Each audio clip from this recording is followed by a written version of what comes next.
No problem. Which is entitled Determination of Cracks Using Multiple DC Potential Drop Measurements, FEM Analysis and Experimental Verification of an Advanced Model. Please, Lord, it's yours. Thank you for the introduction. Good afternoon, ladies and gentlemen. In the next couple of minutes, I will show you the newest results of my master thesis, especially the experimental verification. Due to the time limit and the fact that the deviation of the experimental results are very small, I will not talk about the FEM analysis in this presentation. To start with introduction, the DCPD is often used to measure crack length in fatigue experiments, and it's based on the changing potential due to the crack length. There are also two important points you have to know about this method. Point number one, the sensitivity is rising with the crack length. As you can see here, we have a nonlinear correlation between the crack length and the potential, like you already know from the Johnson formula, for example. Point number two, the potential measurement is sensitive to temperature fluctuations. And for that two reasons, it's difficult to measure short cracks, but it is possible.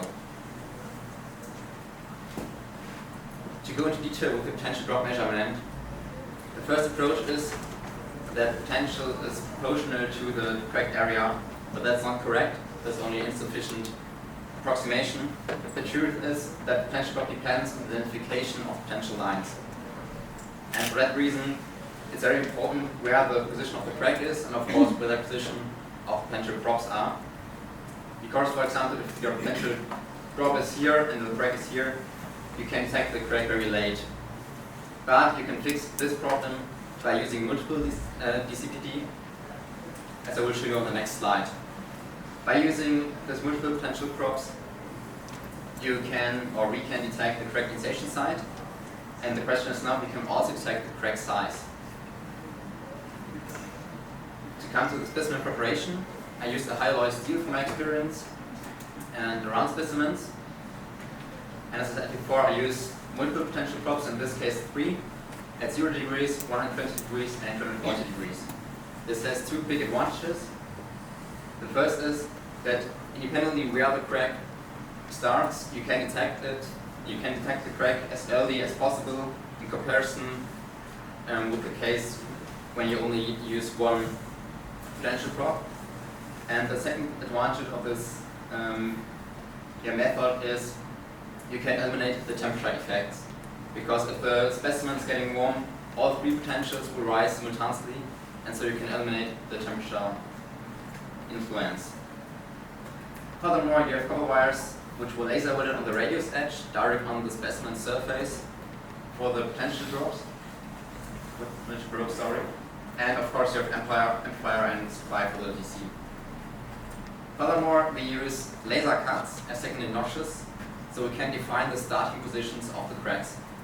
My master thesis, I examined 4 cases: 0 degrees, 50 degrees, 30 degrees, and 60 degrees. All the positions are related to the first potential, here in blue. To come to the fatigue test, I used a constant force of 30 kN and introduced overloads with 60 kilonewtons to mark the crack front on the crack surface. Furthermore, I calculate the rest potential by divide the actual potential and the mean value of the first 20 cycles. And then I smooth the rest potential with the left algorithm. Here you can see a crack surface with the cross positions, the secondary notch, and of course the overload markers. And you can see the measured relative potential. And now you need a procedure to compare these two things. And one method is to use the overloads, as I did, so you can compare the crack propagation and your measured values in a very easy way. To come to the evolution of this method for round specimens, I want to present the geometrical model. This model is for the detection of the crack angle and the crack size. and was developed by Nahbein and Baer. It's based on the relative potentials which span a plane. And of course, if one of these don't increase with the same level like the others, the plane will tilt, and also the normal vector tilts too. This normal vector has three coordinates: a radius coordinate, an angle coordinate, and the z coordinate. Until recently, we could only use the angle coordinate to calculate the correct angle, but now we can also use the radius coordinate for the correct size. The z coordinate has no further information for us yet. First, I will show you how we can detect or calculate the correct angle. Here you can see a correct surface again with the secondary notch, the old markers in your cross positions. And on the right you can see the calculated correct angle as raw data in gray and smooth with less. The method by Hartwig says now that you have to look where the scattering of the correct angle is decreasing significantly, and this is the moment when you can say, okay, I have definitely correct in my specimen. In this case, it would be around about 30,000 cycles. And this time, we have a correct size of around about 1.5%. So with this method by Hartwig, you can detect the correct very early. But you have to look, the correct is direct on the position of the first potential. If we look at the second example, you have here also the secondary notch, the old markers, and of course the cross positions. And here we calculate correct angle. The scattering is decreasing significantly, around about 120,000 cycles. And due to the position of the Greg, it's not directly where potential drop is, but it is in the middle of 1 and 2. You can detect the Greg at a correct size of 3.4%.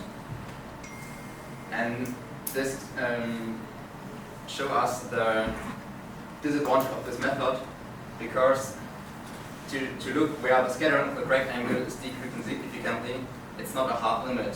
So what means significantly? You can show it by your eyes or in a mathematical method, but it's really hard to set a hard limit for this method. So the big advantage is if you can use the correct size for that. Here you can see the radius coordinate of the normal vector and the affected area in percent for the correct position at 0 degrees, 15 degrees, and 30 degrees. And you can see the values are nearly the same. Only if you plot 60 degrees, you have some difference. And at this moment, we are working on this difference, on the reason of that. Maybe it's because of the calculation the vector-based model is based on. Nevertheless, we are decided to separate the value range into under and over 5% fractured area, because then you can make linear fit for all the values over 5% fractured area, and you can see it's a very good approximation. Independently, we have the correct more started. And also, if you make a fit for the values under 5% fractured area, in this case a quadratic fit, it's also a very good approximation. That becomes my conclusion. I have showed to you that we can take the correct insertion side by calculation of the correct angle from the angle coordinate of the normal vector, like Hartwig did. But now we have a new correct detection criteria, because now we can use the correct size. So we don't have to look anymore where the scattering is decreasing significantly, whatever that means. But now we can calculate the correct size. And of course, if you can calculate the correct size, they have to be a crack in the specimen. Point number 2, we can take the crack size. So we know how big the crack is. It's good information for us. And let me come to the next 2 goals for the future. The first is to find a general fit for the correlation between the radius coordinate and the fractured area. So we don't have to divide the value range to under and over 5%, like I did before.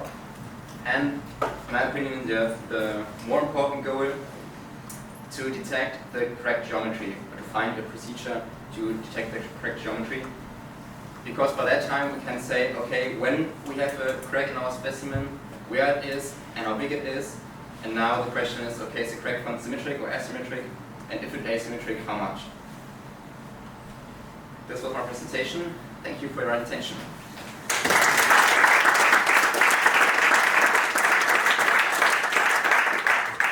Thank you very much. Nice work. Questions? Any question from the audience? Not, can move on. Thank you again. Yeah.